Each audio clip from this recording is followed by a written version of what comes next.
দেখো বন্ধুরা, হাতে গোনা মাত্র আর 5টা দিনই পুজো বাকি হিসাব মতো।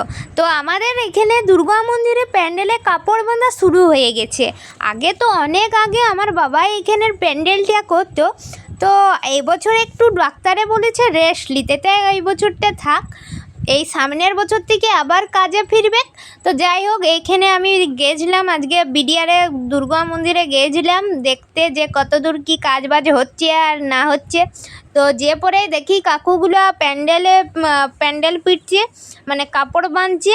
তো এই গোটা এলাকাটাই হচ্ছে আমাদের পাড়া, আর আমাদের পাড়ার মধ্যে এই পুজোটা 365 দিন পর যখন আসে, আমরা সেই লেভেলের মজা করি।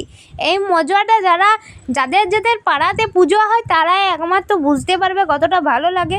আর আজকে আমি মায়ের মুখটা দেখতে এসেছিলাম যে করিয়েছে কিনা। আর দেখো এখানে প্রমাণ পাচ্ছি যে করিয়েছে, দিয়ে পরে খবর কাগজ দিয়ে আটকে দিয়েছে। কি মজাটাই লাগছে যে 4টা দিন ঘুরবো ফিরবো আর মজা করব। হ্যাঁ দেখো, এই আগের বছর আলপনাটা যেটা দেখতে পাচ্ছ, এটা আমিই দিয়েছিলাম। তো এটা ফেব্রিকের ছিল বলে এটা উঠে নাই। তো যাই হোক, মানে দমে মজা লাগছে। এই কদিন আগে পুজো গেল, আবার পূজা চলে এলো, ভাবতে পারছো। আর 5টা দিন পর দুর্গা পুজো আমাদের বাঙালিদের।